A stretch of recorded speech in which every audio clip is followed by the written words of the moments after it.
This last Sunday, a statue of Winston Churchill in Westminster was defaced with graffiti, which said, "Churchill was racist." This is just the latest step in an ongoing campaign to defame the man and, as a result, the rest of the United Kingdom with him. What specifically is Churchill being accused of? If all his critics mean is that he said racist things, or things that at least by modern standards would be considered racist, then certainly that is true. He is quoted as having said things like, "Indians are the beastliest population in the world, next to Germans." There are many other similar quotes. It should hardly be shocking to anyone that a man who became an adult while Queen Victoria was still alive is considered racist by modern standards. But a quick look at the many criticisms that have circled around Churchill in the past few days, in the past few decades, will show that holding racist beliefs isn't the only thing that he's been accused of. There are many other things being thrown at him. However, chief among these is that he is supposedly complicit in the Bengal Famine of 1943, with accusations ranging anywhere from criminal negligence to full-on genocide. One British newspaper, The Scotsman, said, "The former UK leader has been blamed for causing the Bengal Famine of 1943. Churchill's policies are said to have been largely responsible for one of the worst famines in India's history, with access to international imports being largely denied by his war cabinet, although this was arguably due to wartime shortage of shipping." A quick look on social media will show many people ascribe far stronger culpability, many claiming that either the British or Churchill personally engineered the famine. And such accusations are hardly new. So, is any of this true? Is this Churchill's genocide? First, we need to take a step back and look at what exactly was the Bengal famine in the first place. India has experienced many famines over the past few centuries, and the precise causes of these famines is far beyond the scope of this video. In 1943, India was hit with the last large famine that it has ever experienced, which resulted in the deaths of between 2 and 3 million people. This famine is particularly well known because the suffering was documented extensively by journalists, giving us pictures like the one on screen now and many other similar ones. Starvation is one of the most horrific ways of dying because of how slow and painful it is. It slowly rips apart both your body and your mind. So, what exactly is it that caused this famine? That question is a matter of debate, both today and all the way back in 1943. Most major Indian famines were caused, at least proximately, by severe drought, but that doesn't appear to be the case with this one. The most popular explanation is that it was a man-made famine. As we have already seen, you'll see this explanation in newspaper articles, on social media, and it's also quite popular within academia. So that should settle it. The British government, if not Churchill personally, engineered a man-made famine on the people of Bengal. How could you possibly say a famine is man-made and not genocidal? There's just one big problem with that. The phrase man-made famine does not mean at all what you probably think it means in this context.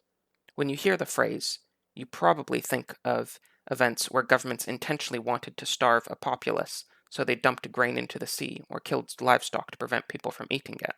That certainly is a type of man-made famine. However, that isn't what academics are referring to when they use that term to refer to the Bengal famine. To find out what they are specifically referring to, we need to go back to the economist that first popularized this theory, Amartya Sen. He himself was born in Bengal and was only 9 years old when the famine started. In 1981, he wrote a book called Poverty and Famines, in which he developed the theory that famines are caused by a lack of access to food, not necessarily a lack of food. The case study that he used for this theory was this very same 1943 Bengal famine. For this theory, he later won a Nobel Prize in economics. The basic idea that he puts forth is that there are many different factors that can limit one's access to food. A lack of supply is certainly one possibility, but famines can also be caused by price inflation, bad government policy, hoarding, or intentionally blocking access to food. This basic theory is certainly true and quite reasonable. The issue is the case study that he uses. Sen argued that the Bengal famine must have been the result of a lack of access and not a lack of food, because, according to the data that he used, more rice was produced in 1943 than in 1941, and there was no famine in 1941, therefore the famine in 1943 could not possibly have been the result of a lack of food. Rice was the food that most Bengalis got the vast majority of their calories from, So determining the supply of rice is vital to determining the cause of the famine. Sen's argument seems reasonable. However, there are some major flaws with it, but I'll come back to those later. First, what exactly is it that he believes caused the lack of access to food in the first place? Was it Churchill racistly deciding to dump all of the rice into the Indian Ocean? No. Sen argues that the famine was caused by high wartime price inflation, which meant that the poorest people in Bengal could no longer afford to buy rice, which caused starvation and panic, which in turn caused merchants to hoard their rice stocks. This whole process caused inflation to continue to go even crazier. Sen argues that this all happened because the government didn't manage the region well enough, that they should have prevented hoarding, and that the government should have ensured that the poorest people were able to have access to food. So, going back to what I was talking about a few minutes ago, remember when I said that most academics argue that this famine was man-made? This is what they mean. They mean that the famine was caused by price inflation, hoarding, and ineffective government policies. It does not at all mean intentionally engineering a famine. It does not at all mean that Churchill or the Viceroy or anyone else just hated Indians so much that they decided to arbitrarily starve 3 million of them to death in the middle of the world's biggest war ever. It should also be noted that these merchants who are being accused of hoarding and spurring on inflation were of course themselves Indians. If you believe that this was some sort of intentionally engineered famine, as I have seen many people over the years claim, then you believe in some sort of wacky conspiracy theory without any evidence. That is not what any of the academics mean when they say this was a man-made famine. More specifically, that should also be enough to put to rest any possible charge of genocide, since the entire definition of genocide rests on intent. As the official UN definition says, genocide means any of the following acts committed with the intent to destroy, in whole or in part, a national, ethnic, racial, or religious group. Intent to destroy. Intending to destroy a group is central to the definition of genocide, and therefore no amount of inflation or ineffective government policies could possibly be called genocide. Okay, so the argument isn't over genocide or not, engineered or not. The argument is that the government didn't do enough to prevent this from happening, and certainly preventing starvation is a pretty basic thing that we could expect from our government. The argument that a lot of academics do make is what I like to call the criminal negligence argument. They don't say that the British were intentionally trying to kill 3 million Bengalis, they just say that the British were really racist and that they didn't really care that much, and they didn't implement the necessary policies to prevent this from happening.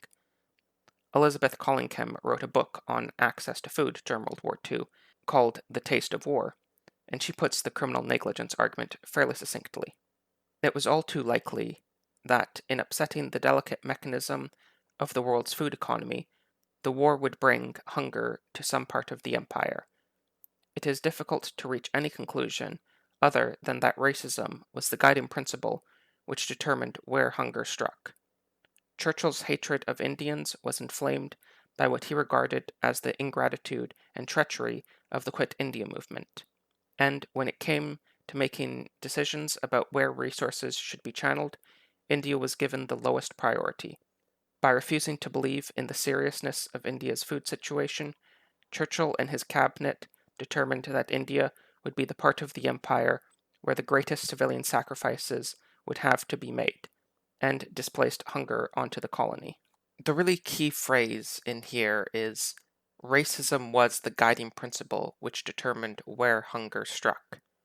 She is not just arguing that racism played some undefinable role. She isn't saying that everything's affected by racism, and therefore the famine must have been affected by racism. Arguments like that are totally unfalsifiable. She is fortunately being much more specific. She is claiming that racism was the guiding principle which determined where hunger struck. And I think this is representative generally of the criminal negligence argument. That the British just didn't care enough about the Indians, so they allowed a man-made situation to get out of control. This argument relies on 4 main points. First, the famine was man-made, or to put more clearly, it was non-natural.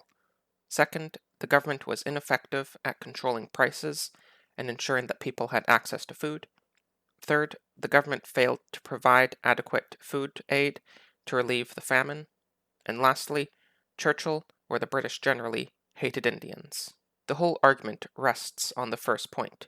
Without it, it totally fails, because the argument relies on the assumption that there was actually enough food to go around in Bengal. All the government needed to do was ensure that the population had access to it. So, we need to return to Dr. Sen's work and go over those problems that I briefly mentioned before. And I would like to point out that I'm not claiming to have any hidden knowledge here on the subject. None of these issues are things that I've discovered. All of them have been raised by actual academics. The basis for Sen's argument is that in 1943, there was 11% more rice produced in Bengal than in 1941, and there was no famine in 1941, so the famine in 1943 could not possibly have been caused by a lack of food. Sen came to this conclusion by analyzing what he referred to as official production estimates from 1943. However, other economists have since analyzed this exact same data and come to different conclusions. Onkar Goswami came to the conclusion that there was a 33% drop from the prior year. However, that is actually somewhat beside the point, because the data that Sen is basing his entire argument off is deeply flawed, so much that it's really useless to come to any conclusion about the 1943 famine. The first issue is that the data that he refers to doesn't even really exist. Now, I'm not saying that he fabricated anything. However, the term that he used, official production estimates, official production data for rice in 1943 simply does not exist. He is, of course, referring to something real, but that real thing is actually official rice forecast estimates. Production data implies that the data is referring to rice that has already been fully produced, while the reality that it's forecast data shows that the estimates in question were taken while the rice was still growing. That one bit of framing changes the confidence you might have in Sen quite a bit, because between growing and harvesting, there's still quite a bit of time for crops to be lost and for a potential famine to happen, a possibility that would be much less likely if we were looking at data for fully produced rice. Those issues themselves are important. However, the issue that really destroys any possible usefulness that Sen's data might have had is the fact that the estimates themselves are useless. How do we know this? They were conducted completely unscientifically. The data was collected by officials who took eye estimates of large rice fields. They didn't know how to accurately and carefully collect data, which meant that the numbers that they had very little relation to reality.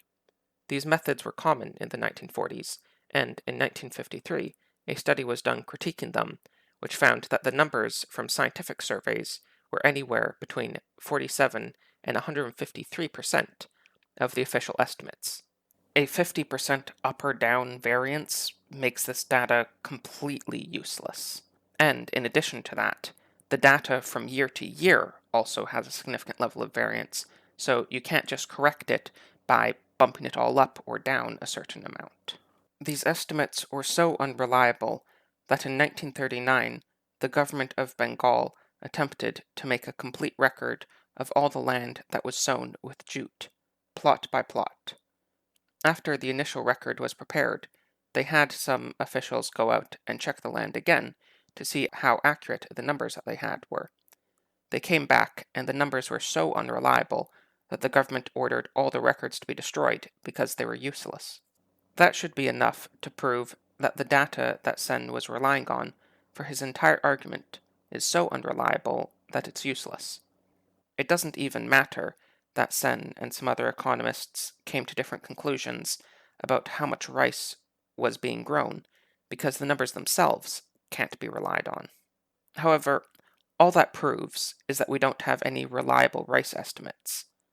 That alone certainly does not show that the famine was natural. All it shows is we can't say that it definitely wasn't the result of crop failure, like Sen initially claimed. So we're back to square one. We just don't know what caused the famine. We can still investigate the man-made theory a little bit more.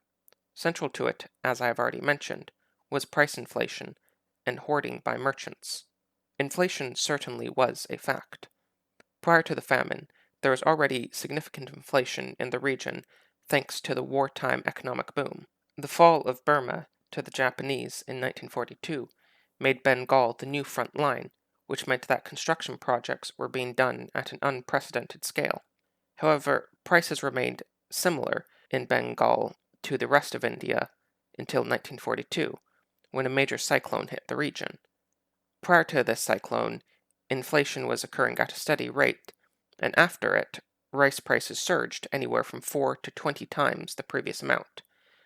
And inflation came down after the successful rice harvest in December 1944. Expecting all of that to have occurred because of hoarding and an industrial boom is frankly absurd, especially when the pattern of inflation maps so closely to rice availability. Such sudden inflation only makes sense if there was an actual lack of rice. Furthermore, we know that hoarding wasn't that big of an issue because it actually isn't an idea that Dr. Sen came up with. The fear-mongering over merchants or other people hoarding all their rice in warehouses was something that occurred at the time of the famine. The government embarked on an extensive campaign to uncover the supposed vast rice hoards that were being hidden somewhere, and they were never found. They did door-to-door searches, and they found lots of rice, but they never found the vast hoards that people believed existed. Traders had to report their holdings to the government, and when their stores were searched, they usually corresponded to the rice that they said they had and they were legally allowed to have. It appears that the fabled rice hoards simply did not exist, and in some tragic twist of fate, people are still looking for them. There is even more evidence, and if you really are interested in this topic, I'd suggest reading the sources below. For now, though, I think that's enough to show that the man-made explanation is wrong. However, that still doesn't explain what did cause the famine. The cyclone caused a lot of damage, both directly and through flooding, but that certainly wasn't enough to cause a famine that killed 2 to 3 million people. However, the cyclone did correspond, as I've already said, very closely with rapid price inflation. The explanation for how these two things are connected is brown spot disease, a fungus which can quickly spread and destroy rice crops under the right condition. The direct physical damage from the cyclone may have been overall small, but the winds were the perfect condition for the spreading of this disease far and wide throughout Bengal. In addition to that, consistent heat and high humidity also helped spread the disease quickly. According to one researcher who looked at the weather conditions during November 1942, it is probable that an unprecedented spore release occurred continuously during that month. So, it is very likely that brown spot disease could have caused a massive crop failure, but do we actually have any records of that? If you return to the forecast data that Sen used, we can now find one additional reason why it is useless. Because, in the stage of development that rice would have been in when those records were made, it would have been very difficult for someone without the proper training to have recognized that the disease was present. So, even if Sen was right, even if his assessment was correct that there was more rice growing that year than there was in 1941, it is still possible that a massive crop failure could have occurred after those records were made. We do, however, have some scientific records of rice harvests from Bengal during that period. They come from two rice research facilities. They kept very careful, very exact scientific records, and the results tell us specifically how much rice was harvested. These stations were far apart from each other, so we can also be sure that any results aren't caused by small local outbreaks. They tested 21 different varieties of rice, so we also know that the disease didn't only affect a few types. The data shows that there was a serious decline in the harvests of almond rice, the rice which normally accounted for 2/3 of Bengal's total consumption. The total harvest from both of these facilities was anywhere between 1/4 and 1/2 of the previous year's yield. If those results are at all representative of what was happening in Bengal generally, that is certainly enough to have caused a famine. especially considering that the results in Bengal generally might have been worse, since the average farmer was not as well trained and did not have as high quality of equipment as these facilities would have had. All of that should be more than enough to completely destroy the narrative that this was some sort of genocide or atrocity. Returning to the standard that Collingham set, she claimed that racism was the guiding principle which determined where hunger struck. This is clearly wrong. A natural disaster and ideal temperatures for the spread of a disease were the guiding principles that determined where hunger struck. But what about the response, the lack of aid? This is the last way that people will try to attack Churchill and claim that even if everything I've said is true, the British just didn't care enough to ensure that Indians got the necessary aid.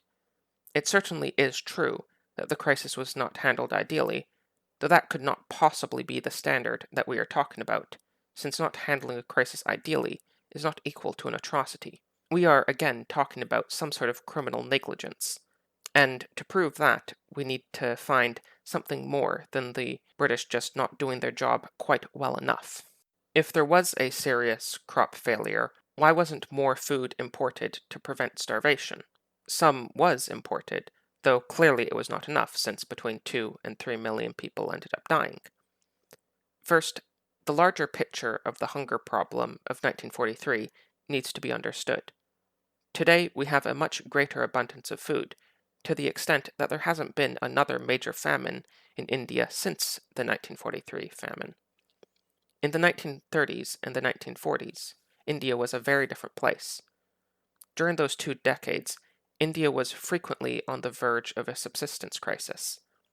All levels of government frequently engaged in various campaigns to increase food production, and there were many smaller events which were publicly declared famines. The idea that the British just didn't care is simply wrong. However, once the war began, it became much harder to control these problems. In India, there were a handful of provinces which produced a surplus of food, while the rest of the subcontinent produced a deficit. The deficit provinces relied on imports from the surplus ones, though by the 1930s, the surplus provinces did not produce enough to fulfill the gap for the rest of India, so imports from other areas had to be used too. Burma was one of the world's largest rice exporters, and as I've mentioned, they fell to the Japanese in 1942, which thus cut off the Allies from a huge amount of rice. Critics will often point out that Bengal didn't rely on much rice from Burma anyways, and though that is true, that misses the bigger picture, because the entire region was extremely interconnected. Losing imports from Burma meant that the rest of India and other places were much less able to give any aid to Bengal because they all were on the verge of starvation. And war was raging all across the world, and it was not yet clear who would win, so it was in an extremely precarious position, and resources were very limited. It was a very difficult situation. There wasn't very much food to go around. The government did engage in campaigns, both before and during the famine, to relieve hunger. However, still, there was surplus food in some places. Why didn't the British get that and ship it to Bengal? At this point, we really are getting to some serious racism of the gaps. If you're still saying that this was just the result of bigotry, or it was some sort of atrocity, it's probably because that's what you want the answer to be. Though still, I'll answer this last possible objection. Shipping wheat or other foods was difficult and took lots of time. In 1943, the British lost a massive amount of shipping, and shipping was one of their most important resources. The places that could provide food for Bengal were far away, and it would take lots of time to get there. Critics will often cite that the Canadian Prime Minister offered to send wheat to Bengal, only to have Churchill turn him down. That is true, but that was out of some sort of callous disregard for the suffering of Indians. Canadian wheat would have taken 2 months to reach Bengal, so Churchill instead arranged for Australian wheat to be shipped, which would take only 3 to 4 weeks. Significant aid was sent to Bengal, though clearly we know it wasn't enough.